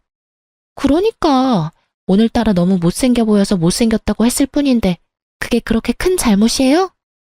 애가 어려도 다 알아요. 그리고 설사 못 알아듣는다고 해도 다 큰 어른이 할 말 못할 말이 따로 있지. 그런 거 구분 못하세요? 얘가 진짜 오냐오냐 해줬더니 못하는 말이 없구나. 내가 이래봬도 네 시어머니야, 시어머니. 네, 잘 알죠. 그러니까 이렇게 온 힘을 다해 참고 있죠. 그리고 말은 바로 하셔야지. 언제 오냐오냐 해주셨다고 그러세요? 제가 한마디 한 이후로 하루라도 저 그냥 두신 적 있으세요? 사사건건 쫓아다니시면서 한마디씩 하셨잖아요. 새 여자의 언성이 높아지니 남편이 방에서 나오더라고요. 그러더니 제 팔목을 낚아채더니 다짜고짜 화를 내기 시작했어요. 제발 좀 그만해. 내가 뭘 어쨌다고 그래. 당신 몰라서 물어? 요즘 매일같이 어머님이랑 얘랑 싸우잖아. 내가 계속 싸웠어? 참고 또 참다가 이래. 나도 참을 만큼 참았다고. 알겠으니까 좀 그만해. 나 숨 좀 쉬고 살자. 요즘 안에서나 밖에서나 마음 편한 날이 없다고. 알아? 나라고 뭐 다른 줄 알아? 나도 힘들다고. 이유를 묻지도 않고 다그치는 남편이 얼마나 원망스럽던지 그때 짐을 싸서 나왔어야 했는데 그땐 무슨 미련이 남았는지 꾸역꾸역 그 집구석에서 살았네요. 어느새 싸움은 남편과 저의 싸움이 되었고 상황이 심각해지자 어머님과 아가씨는 방으로 도망을 치더라고요. 그런 두 사람을 보며 남편도 방으로 가버리고 저도 아들의 방으로 갔어요. 그렇게 저희의 각방살이는 시작되었어요. 그나마 그땐 아주버님이 잘해주셔서 참고 살았던 것 같아요. 그렇게 대화 한마디 없이 지내던 어느 날, 갑자기 어머님과 아가씨가 180도 변한 태도로 저를 대하기 시작했어요. 어머 언니, 출근도 바쁠 건데 뭘 이런 것까지 하고 있어요? 이런 건 제가 해드릴게요. 네? 저 제 양말 찾고 있는데요. 이런 것까지 아가씨가 해주시게요? 아니, 그건 언니가 해도 되겠네요. 하여튼 뭐 시킬 일 있으면 시키라고요. 제가 감히 뭘 시키겠어요. 또 무슨 괴롭힘을 당할 줄 알고요. 에이 언니, 그러지 말고 우리 풀어요. 지난번엔 제가 철없이 굴어서 미안해요. 그래 아가, 화 풀어. 언제까지 한 집에서 이러고 지낼 거니? 이제 서로 웃으면서 잘 지내보자꾸나. 갑자기 달라진 두 사람의 태도에 무슨 일인가 싶었지만 출근해야 했기에 대화를 이어가지 못하고 자리를 떴어요. 출근해서 아무리 생각해도 왜 갑자기 태도를 바꾼 것인지 모르겠더라고요. 두 사람의 의아한 친절은 계속되었고 곧 저의 의문은 풀렸어요. 이유 없는 호의는 없다더니 그 말이 딱 맞더라고요. 시간은 흘러 주말이 되었고 그간 신경 쓰지 못했던 아이와 시간을 보내고 있었어요. 그런데 어머님이 다가와 잠시 나와보라 하더라고요. 전 남편에게 아이를 부탁하고 거실로 나갔어요. 아가씨와 어머님이 소파에 앉아 저를 기다리고 계시더라고요. 무슨 일 있으세요? 그게요, 언니. 분위기를 보아하니 부탁이 있는 것 같은데 말을 하지 못하고 있더라고요. 그래서 제가 말을 해보라고 닥달하자 어머님이 얘기를 꺼냈어요. 그게 아니라 글쎄 얘가 결혼을 하게 됐어. 진짜요? 축하해요, 아가씨. 이번에 선보신 변호사분 맞아요? 그래, 맞아. 근데 너도 알다시피 우리가 지금 형편이 이래서 얘 시집 보낼 돈이 마땅치 않아. 본론이 나오더라고요. 더 들어보지 않아도 뻔한 말이겠지만 전 모르는 척하며 되물었어요. 그런데요? 그냥 형편껏 해서 가면 되잖아요. 형편껏 한다 해도 어느 정도 급은 맞춰줘야 하지 않겠니? 그쪽에서 바라는 것도 있는데 아예 무시할 수는 없는 노릇이고. 여기 있어요, 언니. 그쪽 집에서 이 정도는 해줬으면 한다고 보내온 목록이에요. 아가씨가 전해준 종이를 보니 헛웃음이 나더군요. 아들 가지고 장사는 저 집안이나 돈도 없으면서 다 해줄 수 있다고 큰소리쳤을 아가씨나 하는 꼴이 우습기는 마찬가지였어요. 아가씨, 이게 다 돈이 얼만 줄은 알아요? 어림잡아 억 단위는 되는데 지금 이 돈이 어딨어요? 언니도 이 정도는 해왔을 거면서 왜 그렇게 말을 해요? 아가씨, 잘 모르시나 본데 저도 이 정도는 안 해왔어요. 그렇지 않아요, 어머님? 저의 물음에 어머님은 당황스러우신 듯 제 눈을 피하시더라고요. 이걸 저한테 보여주는 이유는 잘 알겠는데 저번에도 말했듯이 돈 없어요. 그러니까 저한테 다시는 이런 부탁하지 마세요. 이런 문제로 식구끼리 더는 얼굴 붉히고 싶지 않네요. 전 방에서 하던 일이 있어서 그만 들어가 볼게요. 전 부모님께까지 손을 벌려 아가씨를 시집 보낼 생각은 전혀 없었기에 더욱 단호하게 말하고 방으로 들어와 버렸어요. 쉽게 포기할 사람들이 아니란 걸 누구보다 잘 알기에 머리가 다 아프더라고요. 내일부터 또 어떤 방법으로 제 마음을 돌리려 들지 궁금하기까지 했어요. 하지만 그런 제 생각과는 달리 두 사람은 저를 괴롭히지도 않았고 심지어 기분마저 좋아 보였어요. 전 점점 더 불안해져만 갔어요. 그러던 어느 날 엄마에게 전화가 왔더라고요.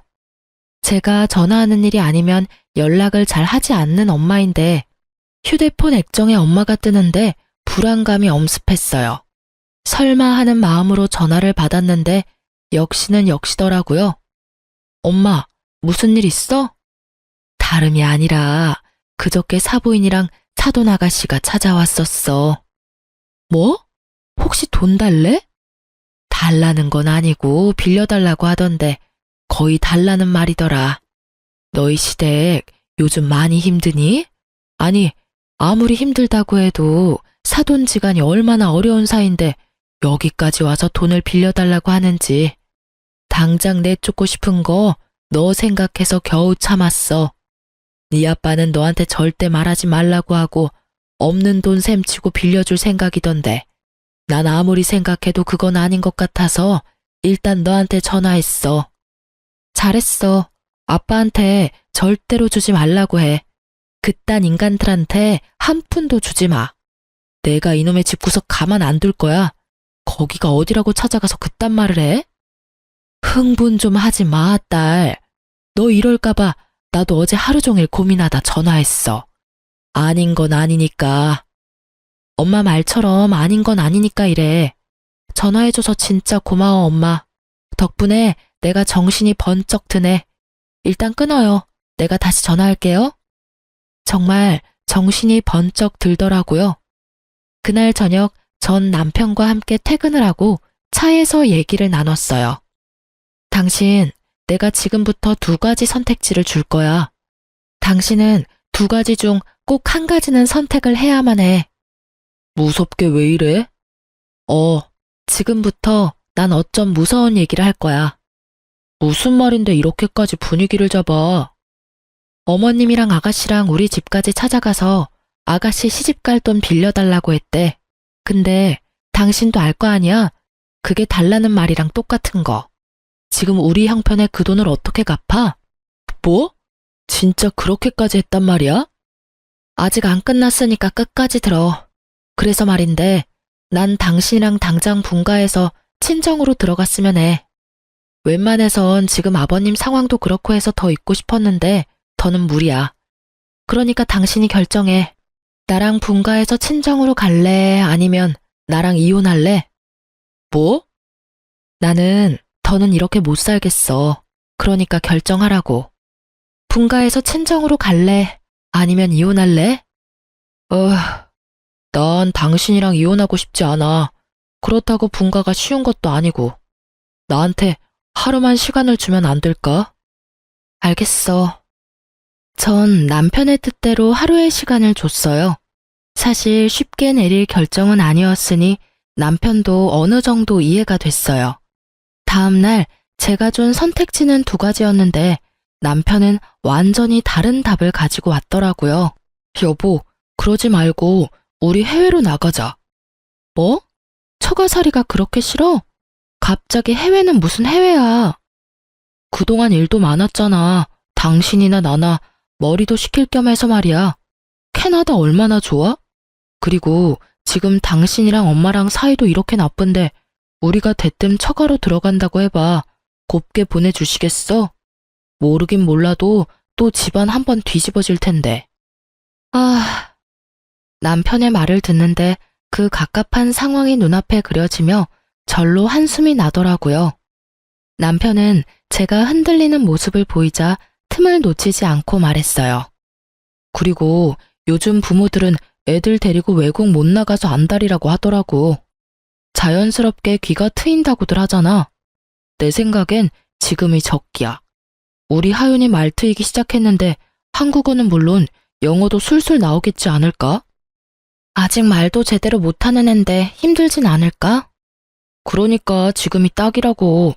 다른 사람들은 더 어릴 때 가더라. 어쩌면 우린 이미 늦었을지도 몰라. 지금 생각하면 말도 안 되는 일이었지만 그땐 남편의 제안이 달콤했어요. 그만큼 전 시댁 식구들에서 지쳐 있었고 하루빨리 벗어나고 싶은 마음뿐이었어요. 그 집만 벗어날 수 있다면 어디든 괜찮다는 생각이었으니까요. 거기에다 아들까지 들먹이니 혹했던 것 같아요. 그렇게 제가 정신을 차리지 못하고 있는 사이 남편은 빠르게 자신의 계획을 실행하고 있었어요. 여보, 나 오늘 엄마한테 우리 해외로 나간다고 말할 건데 당신은 좀 나가 있어. 괜히 당신한테 불똥 튈까봐 걱정되어서 그래. 난 아직 결정 못했는데.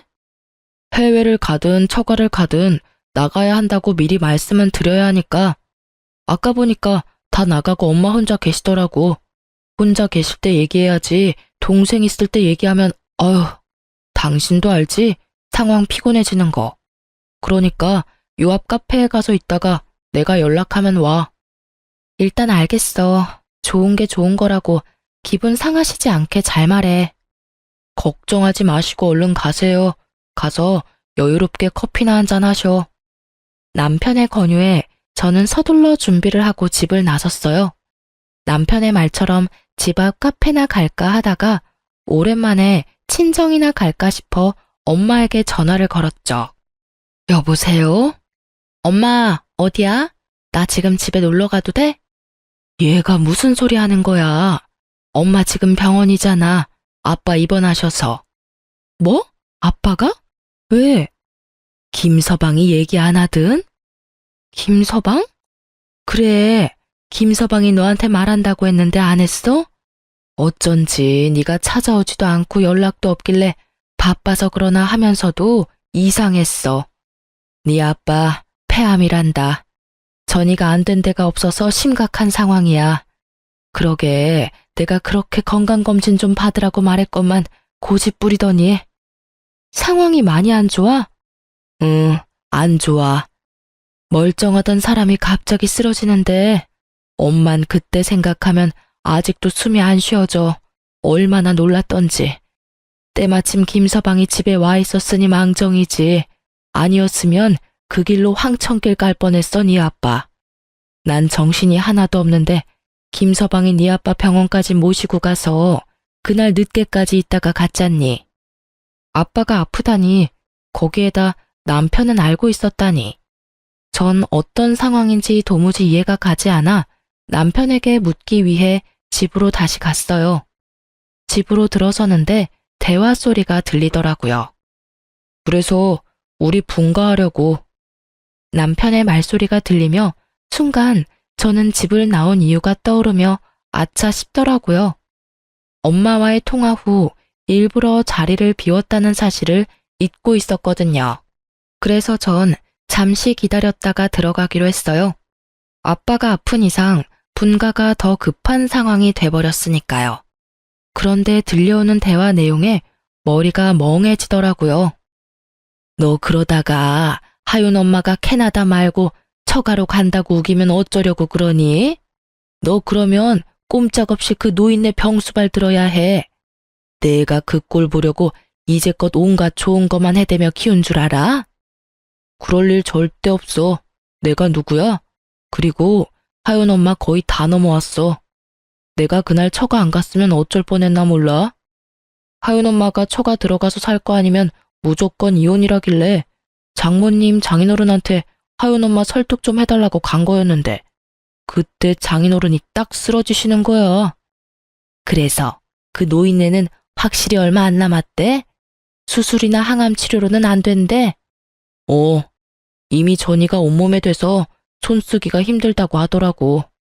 그러니까 엄마는 건강검진 잘 받아. 우리 장인어른 봐. 돈만 많으면 뭐해? 결국 이렇게 가실 거. 다시 생각해도 끔찍하다니까.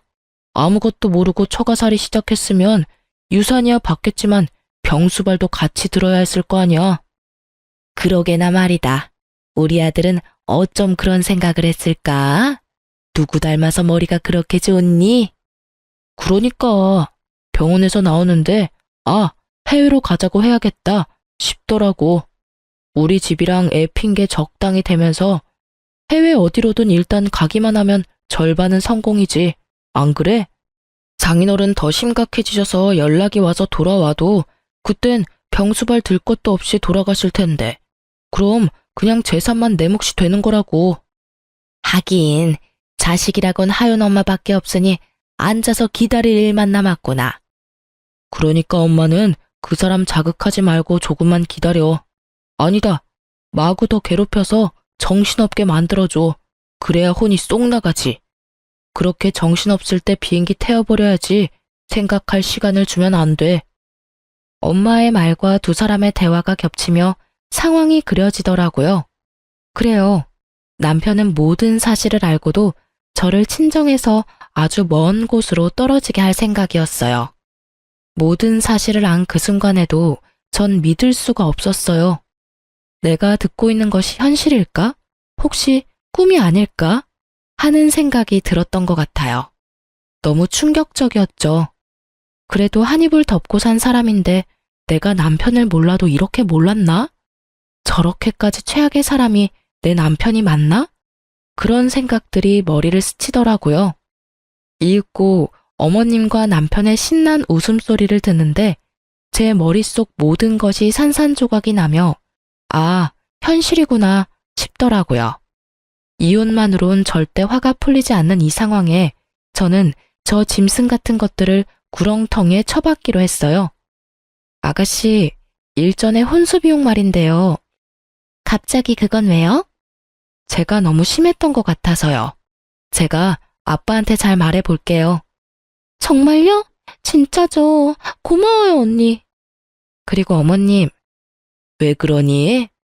지금 사는 이 집 주인한테 연락이 왔는데 이번 달이 만기라면서요? 1년으로 계약하셨다고 하던데 만기 맞춰 집 비워달라고 하더라고요. 그러면 어쩌니? 이렇게 조건 좋은 집 찾기 힘들 텐데. 그것도 제가 한번 알아는 볼게요. 그래? 웬일이니? 옛날엔 자기한테 부탁하지 말라고 그렇게 뭐라 하더니 생각해보니 아가씨나 어머님한테나 제가 너무한 것 같더라고요. 그래서 말인데 식구들끼리 여행이라도 가는 거 어때요? 전 하윤이 학교 때문에 그렇고 저랑 하윤이 빼고 다녀오세요. 이번 달 말 때쯤 다녀오세요. 하윤 아빠한테 말해놓을게요. 네가 정 그렇게 원한다면 다녀오지 뭐.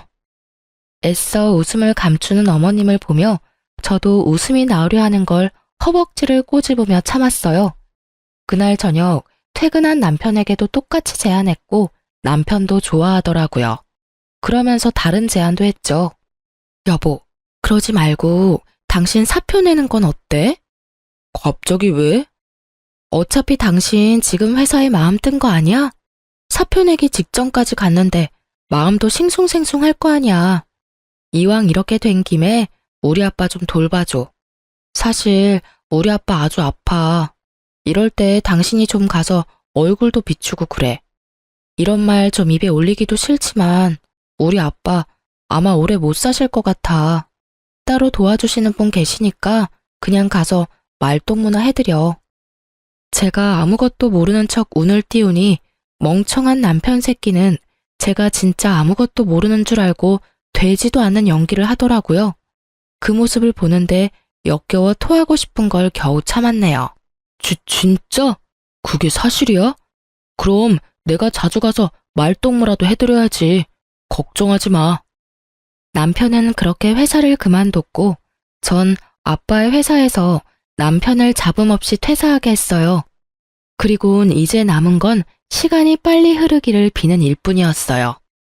한 달이란 시간이 얼마나 더디게 가는지 당장이라도 업고 싶은 걸 그나마 절 여왕 떠받들듯이 떠받드는 식대 식구들을 보며 겨우 참을 수 있었어요. 참 속이 훤히 보이는 인간들이었어요. 제 입맛대로 굴어주니 어쩜 그렇게 사람이 변할 수 있는 건지 제 말 한마디면 그냥 껌뻑껌뻑 죽더라고요. 그리고 드디어 결전의 시간이 다가왔어요. 제가 계획한 날짜에 맞춰 시댁 식구들은 들떠서 여행을 떠났고 전 그 짐승만도 못한 것들의 짐을 모두 챙겨 현관문 앞에 뒀어요. 가전 가구는 이삿짐 센터에 맡겼고요. 네, 그렇습니다. 전 시댁 식구들을 내쫓을 계획을 세웠어요. 더는 그들의 배부르고 따뜻한 꼴을 두고 볼 수만은 없었으니까요. 얼마 후 여행에서 돌아온 시댁 식구들은 나와 있던 짐들을 발견하곤 집으로 들어와 득달같이 화를 내더라고요. 짐은 왜 저렇게 둔 거야? 집은 왜 이래? 가전 가구 다 어디 갔어? 텅 빈 집이 의아한 남편과 언니, 이게 다 무슨 일이에요? 내 가방들은 왜 밖에 나와 있는 거예요? 저게 다 얼마짜린 줄 알고 그런 짓을 한 거예요? 예, 입 다물고 있지 말고 말을 좀 해보렴. 이게 다 무슨 일이냐니까? 아버님을 제외한 나머지 식구들은 다 한마디씩 하더라고요.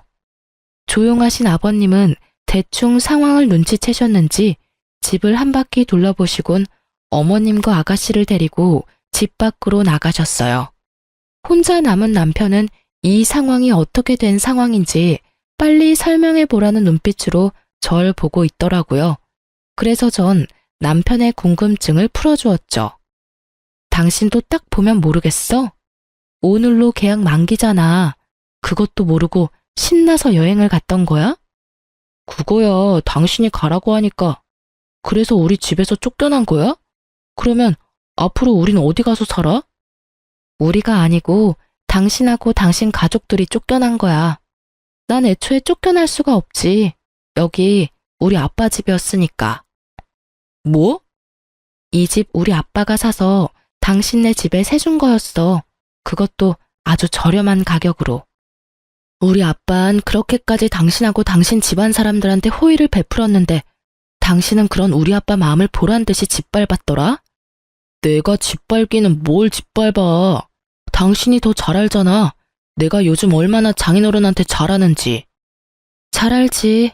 당신이 우리 아빠 많이 아프신 거 뻔히 알면서 나랑 외국으로 가려고 했던 것도. 그러다 아빠 돌아가시면 그 재산 빼먹으려 한 것도 말이야. 내가 잘 알고 있었어. 당신 그걸 어떻게... 지금 그게 중요해? 당신 어떻게 인간의 탈을 쓰고 그런 짓을 할 수가 있어. 먼 타지에서 아빠가 잘못됐다는 소식을 들으면 내가 얼마나 힘들지 그런 생각은 안 해봤어?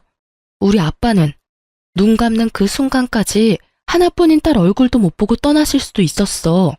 그 심정은 생각해보지도 않았던 거야? 그게 아니라 여보, 내 말 좀 들어봐.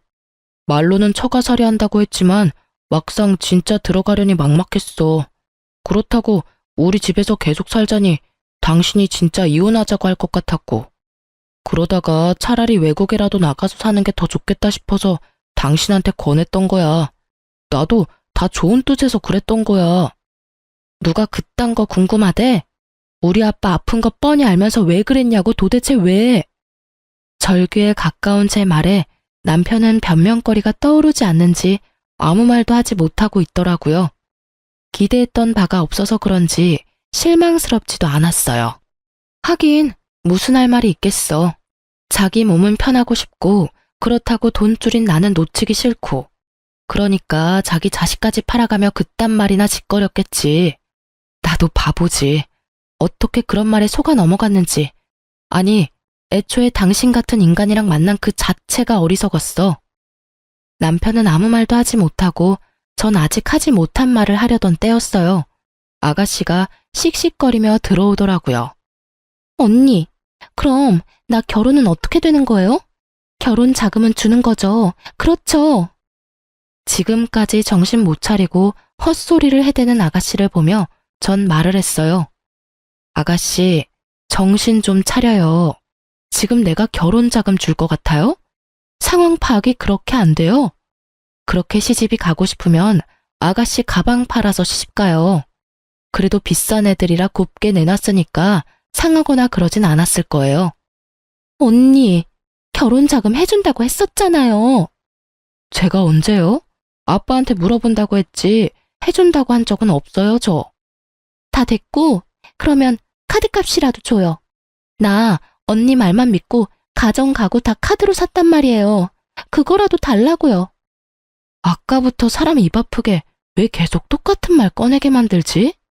아가씨 카드 빚은 아가씨가 알아서 하세요. 나한테 돈 맡겨놨어요? 왜 계속 나한테 돈 타령해요? 언니! 아, 이제 저 아가씨 아니, 너 언니 아니에요. 나 당신 오빠랑 이혼할 거거든요. 다 들었지? 이혼해 우리. 여보, 이혼이라니. 이런 일로 이혼하는 부부가 어딨어? 야, 이런 일로 이혼하는 부부가 많으면 그거야말로 큰일이야. 식구들은 나만 보면 돈. 남편이란 새끼 머리엔 처가 재산 손 안 대고 코 풀 생각으로 가득 차 있고 막막하다 막막해. 이런 집에서 난 내 아들 데리고 하루도 더 살기 싫으니까 너도 너 갈 길 가. 나도 내 갈 길 갈 테니까. 전 남편을 지나쳐 집을 나가려고 했고 그런 저를 남편이 붙잡았어요. 온몸에 소름이 확 돋더라고요. 전 팔을 뿌리치며 남편의 뺨을 때려버렸어요. 손도 대기 싫었는데 어쩌겠어요? 때려달라고 저렇게나 붙잡는데 때려줘야죠. 언니! 남편이 한 대 맞았다고 눈에 불을 켜고 고함을 지르는 걸 보는데 정말 눈을 찔러버리고 싶더라고요. 귀 썩을 것 같으니까 자꾸 부르지 마. 생각 같아선 다 확 죽여버리고 싶은 거 겨우겨우 참고 있으니까. 더 붙잡지도 말고, 알겠어? 제 살기 어린 표정을 본 두 사람은 어떤 말도 어떤 움직임도 없었고 그런 그들을 뒤로 한 채 그 집을 나와버렸어요. 남편의 상황은 그야말로 최악이었죠. 지금 가진 돈으로 어떻게든 월세방이야 구하겠지만 회사도 그만뒀고 아버님 사업도 힘든 상황에서 카드 빚까지 어마어마하니 생활조차 힘든 상황일 것이 뻔했어요. 거기다 어머님과 아가씨는 5살 애보다 철딱서니가 없으니 말 다 했죠 뭐. 최악의 상황까지 몰린 남편은 부모님을 찾아왔어요. 한 번만 용서해주세요. 장인어른 장모님. 이제 와서 이런다고 달라질 것이 있을 거라 생각하나? 자네는 생각이 없어? 내 몸만 이 모양이 아니었다면 내가 자네를 가만두지 않았을 거야. 여기가 어디라고 감히 찾아와서. 다 오해입니다. 제 말 좀 들어주세요, 제발. 다 오해? 자네가 어떤 생각을 하는지 어떤 짓을 했는지 내 다 들었네. 난 그런 줄도 모르고 내 한평생 일군 회사까지 도와주려 했으니 더 할 말 없으니 경찰 부르기 전에 얼른 썩 꺼지게. 무릎을 꿇고 울고불고 빌어본 듯 뭐 하겠어요? 이미 버스는 지나갔는데. 처음 약속대로 처가살이 했더라면, 아니 시댁 식구들이 그런 짓까지만 하지 않았더라면 다 자기 것이 될 수 있었을 텐데요. 자기 무덤 자기가 판 거죠. 그렇게 쫓겨난 남편은 회사로 절 찾아갔지만 전 아예 회사를 그만둔 뒤였어요. 끝까지 몰린 남편은 더 최악인 짓거리를 하더라고요. 하윤이 내가 키울 거야. 뭐? 하윤이 내가 키울 거라고. 대뜸 전화 와서 한다는 말이 아들을 키울 거라니. 말이 되는 소리를 해. 당신이 무슨 자격으로 하윤이를 키워? 자격? 내가 하윤이 아빠인데 그거면 자격이 충분하지. 다른 자격이 또 필요해? 정말 이렇게까지 구질구질하게 나올 거야? 그래, 알겠어. 해보자 끝까지. 전화를 끊은 저는 이혼 전문 변호사를 선임했어요.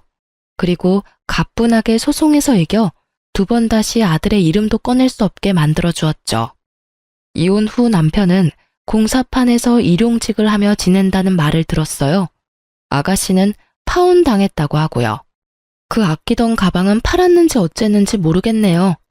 아버님 회사는 큰 위기를 넘겼지만 아마 힘들 것 같다고 아빠가 그러시더라고요. 알고 보니 그래도 사돈이라고 아빠가 도움을 주시려고 알아보셨대요. 다시 생각해도 그때라도 빠져나와서 얼마나 다행스럽던지. 자칫했으면 피 같은 부모님 돈으로 그 빌어먹을 집구석 좋은 일만 시킬 뻔했네요. 이혼 후 저는 잘 지냈어요. 병원에서 더는 가망이 없다는 아버지를 모시고 제 아들과 함께 가까운 근교로 여행을 다녔어요. 마지막까지 병원에서 시간을 보내고 싶지 않다는 아빠의 뜻에 따르기로 했거든요. 처음엔 많이 반대했지만 공기 좋은 곳에서 손주 재롱을 보며 더없이 행복하다는 아빠를 보며 잘한 결정이라고 생각했네요.